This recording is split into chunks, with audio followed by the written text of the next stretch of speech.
find you something to do. Niggas that don't like me clicking up, that's what dick suckers do. Flying in that new shit, we ain't flexing, we just sliding through, don't play with me. What's good, YouTube? It's your boy Leak, and I'm back with another video, man.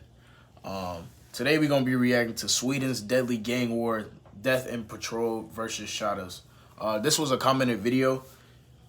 He told me to react to the video, but it's an hour long. So I'm gonna just do the first chapter, and if y'all fuck with it, I'm gonna do the second chapter. Y'all fuck with that, I'm gonna do the third chapter. But this video gotta get 50 likes. Gotta get 50 likes for me to do another chapter. But we finna hop straight into this because y'all know I ain't with all that talking. Let's do this, man. Hit that subscribe button if you're new to the channel. Warning, this video contains themes of violence, death, and gang activity. This video is an educational documentary. It does not intend to glorify, incite, or encourage illegal behavior. All of the information is taken from public sources and is shown on the basis of fair use. I've made every effort to ensure accuracy of the sources, but I am not responsible for any content third parties have published. Every effort has been made to censor this video in accordance with YouTube's community guidelines, but if you want to see an uncut version of this video, you can do so on patreon.com/traplawross. But if you're not interested in that, just hit the subscribe button and prepare to hear one of the craziest stories ever told. Sweden, the country that gave us ABBA and IKEA, is probably the last country you would think of when Sweden created IKEA? I did not know that. What the fuck? to gangster rap. It's a country known for its stability and affordability, its safety, being rated #1 for quality of life. Sweden has ranked #1 on the Gender Equality Index. They provide universal healthcare and free education to the level that the United States can only dream of. It's a beautiful country. Hey, I live in the US. Don't diss us, bro. Don't diss us, dude. The fuck? Free education to the level that the United States can only dream of. It's a beautiful country with incredible nature and picturesque landscapes, but behind the surface lurks a dangerous underbelly. Because despite all of the positive things that Sweden has gotten right, it's a country with deep-seated problems. For example, the international media has sometimes paid attention to violence occurring in one particular spot of the country. The city of Malmö, in the southern tip of Sweden, which has since the early 2010s made headlines for having an unusually high number of shootings. However, tensions have risen to new highs in the mid-2010s following the so-called European refugee crisis, during which the liberal and desirable state of Sweden received the most asylum applications per capita in Europe. Over time, news and other media, particularly right-leaning ones, have begun publishing alarming reports of so-called no-go zones where even the police couldn't go due to out-of-control gang activity. Our next guest has just returned from a trip to Europe. He went over there because he wanted to see the migrant crisis firsthand for himself. He went to no-go zones in Sweden. I didn't think there were such places, but there are no-go zones where the police do not go. While he was there, he was... There's no-go zones where the police don't go? What the fuck? Ain't y'all supposed to patrol the streets, bro? You supposed to... What the fuck? By 5 thugs. I went there, met with the police officers. They said, when we're pursuing a suspect and they cross that threshold, and there's about 30 or 40 of them in Sweden, they will not pursue. I've just returned from Sweden, where something happened that I never would have imagined in such a wonderful country. My crew and I were attacked. We had things thrown at us, we were punched and kicked, and my cameraman was run over. Unfortunately, Sweden has... Why the fuck would y'all go to a no-go zone if it's called a no-go zone? I mean, it's common sense. It's like you wanted to get your ass beat. I'm not gonna lie to you. And kicked, and my cameraman was run over. Unfortunately, Sweden has become a victim of its own humanity. For all its generosity, Sweden is now grappling with communities of disaffected migrants who can't find jobs and have few prospects. There are now 55 declared no-go zones in Sweden, where police have to escort ambulances to ensure their safety. Within minutes of us arriving, a group of young men make it clear we're not wanted and deliberately run down our cameraman. Whoops! Nej men vad fan! Hey. Gå on! And even they fear their presence will be provocative. I think it's better if you go in without us, because I think it would be... Very aggressive. Yeah, Okay. so we will stay here. My guy said it's better if you go in without us. We're good. Y'all got it. Y'all can go in, but we're gonna stay here. Because I think it would be. Very aggressive. Yeah, Okay. it will be young. So we will stay here, and if it That's is, fine. you watch us. Thank you. Okay. Soon, it seemed that this violence and lawlessness had spread to the entire country, as reports circulated of teenagers roaming the streets of Sweden with rifles, and shootouts had become commonplace. The right-wing politicians in Sweden and elsewhere were quick to take advantage of these news stories to push their hard-on immigration and crime policies. And even globally, right-wing politicians seek to capitalize on the issue, with Donald Trump himself even being particularly outspoken about the problems arising in Sweden. You look at what's happening last night in Sweden. Sweden. Who would believe this? Sweden. They took in large numbers. They're having problems like they never thought possible. I love Sweden. Great country, great people. I love Sweden. But they understand I'm right. The people over there understand I'm right. Take a look at what's happening in Sweden. To be fair, the more liberal and left-leaning media were equally quick to focus on dismantling these claims and suggesting that the problems had at least been greatly exaggerated, with senior figures in the Swedish police coming out to publicly denounce the existence of so-called no-go zones in the country. To me, I've been working in the most vulnerable areas in Stockholm. I've been working there for 18 years. We don't have a no-go zone in Stockholm.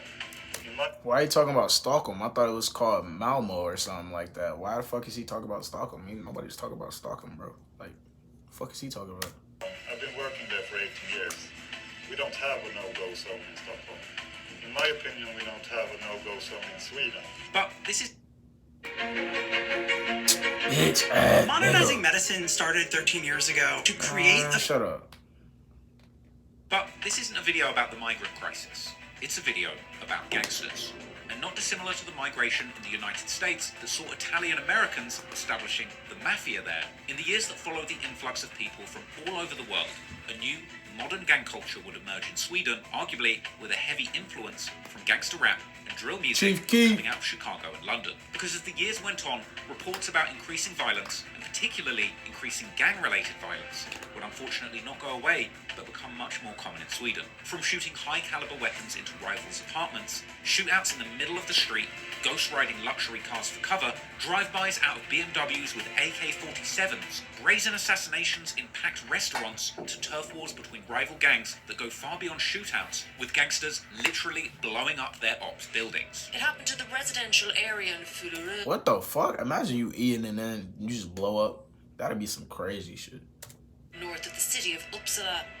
Investigators say the 25-year-old victim was a neighbour of the targeted premises and had no criminal links. Several other people were injured in two other blasts across the country, one in the south and one in a suburb of Stockholm.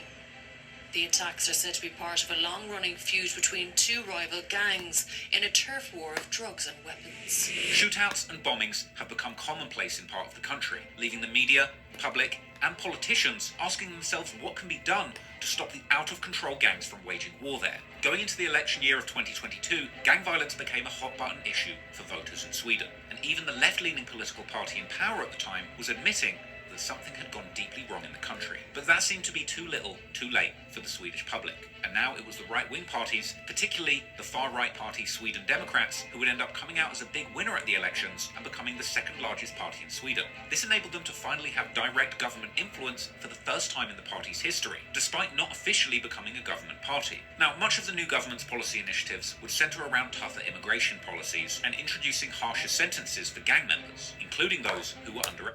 So they having elections to talk about immigration, or are they talking about the integration of fucking immigrants that's bringing gang activity? Like, which one is it? What are they talking about? The immigration policies and introducing harsher sentences for gang members, including those who were underage, with the leader of the far-right party even suggesting that kids as young as 13 should be able to get a life sentence there. But by this time, the problem was deeply entrenched in Swedish culture, and the gangs in Sweden had already formed, being made up of youths who had moved to Sweden years, even decades ago, and in many cases who had even been born in Sweden, representing the second or third generation of immigrants. And of course, as we all know, where there's gangsters struggling, it's only a matter of time before some of those gangsters become gangster rappers and begin using their music to tell the tale of their struggle in the streets. And in recent years, in connection to the rise of gang culture there, the new hot-button issue to emerge in Sweden is the popularity of gangster rap. As over these years of intense gang violence in the streets, emerging from those streets. Oh shit, I'll be reacting to all these dudes. Oh shit. Been numerous gangster rappers who have become mainstream names in the Swedish music scene, all off the back of their alleged ties to serious criminal gangs. But after the genre's biggest star, rapper Einar, who had allegedly seemingly associated with several different gangs from the country, was first kidnapped by one of these gangs in 2020 and later shot to death in 2021 by unknown assailants in an execution-style attack that was also deemed gang-related. There has been much debate over what role do the rappers play in participating in and RP Einar react to hella of his music, not gonna lie. fueling the escalating gang culture in Sweden. In one of the more recent examples, in October 2023, Sweden was experiencing a particularly shocking wave of violence, apparently driven by one of the more prominent modern gangs, the Foxtrot network, which the police suspect to be one of the country's leading drug distributors for the moment. They would fall into an all-out war against their enemies for the control of the country's drug trade, as well as going through a bloody internal conflict that has seemingly split the gang into two sides, following a string of deadly shootings and bombings where numerous people had been killed, including a 13-year-old kid and the mother of a gang member. A rapper named 50, affiliated with the gang, would even go on Instagram Live together with one of the gang's alleged leaders, Benzema, who was allegedly hiding from the Swedish police in Iraq and had even rumoured to have been dead, killed by hired assassins. However, this would turn out to be just a trick by Benzema to fool his boss, who he would taunt relentlessly in the video, while toting a gold-plated AK-47 and surrounded by similarly armed goons looking like a real-life character from GTA. Unfortunately for 50 and Benzema, he said looking like a real life character from GTA. Gangster lifestyle wouldn't last for long, because soon after, 50 and several other Foxtrot affiliates were arrested in Tunisia on gang-related charges. While for Benzema, the end would be even worse, because in January 2024, he would end up being assassinated in the middle of a busy street in Iraq, shot in his car, just like he had faked his death only a few months earlier. With Swedish gangster rappers' connections to the criminal... Damn, he foreshadowed his own death. Dumbass. Oh, my fault. No disrespect to nobody. Just like he had faked his death only a few months earlier. With Swedish gangster rappers' connections to the criminal underworld being this blatant, it's no surprise then that much like in some other European countries such as the UK, there have even been demands to censor gangster rap artists in the Swedish media. Meanwhile, other gangster rappers have announced that they are ending their music careers, concerned about the influence they're having on the youth and tired of the mental load that comes with participating in this modern-day reality show that gangbanging has become online. So today, we're going to dig deep and look into the shocking untold story of the rise of gangs and learn once and for all exactly how gangster rap turned Sweden upside down. 1,000 miles from south to north, Sweden is rich in scenic variety. From the wide plains of the south, Sweden's amazing. It's incredible. The people are beautiful. They've got no trash. Their fish even tastes like candy. Like, nothing bad ever happens there. Riots broke out in the Stockholm suburb. just across the narrow waterway, is the bustling traffic of the modern city. You look at what's happening last night in Sweden. Sweden! Who would believe this? Sweden! They took in large numbers. They're having problems like they never thought possible. There's always a friendly policeman to direct visitors to the point of interest. Sweden.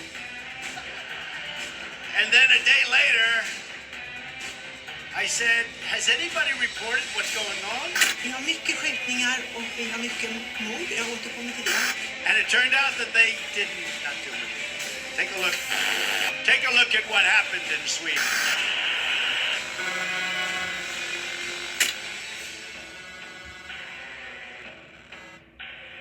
You have 40 no-go zones in Swedish towns and cities. Correct. 30 to 40 of them. That's right. The country is experiencing some serious security issues. One of the brightest features of Sweden's social program is child welfare.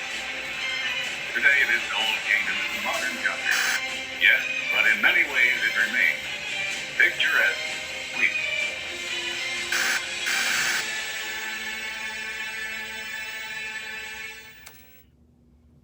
Well, y'all let me know if y'all want me to finish that video. I will finish it. Well, I'll finish it in parts because it's an hour long. But comment down below what I should react to next. If I should keep reacting to it. 50 likes. And I'll keep reacting to it. Hit that subscribe button. It's your boy Lee. And I'm out of here.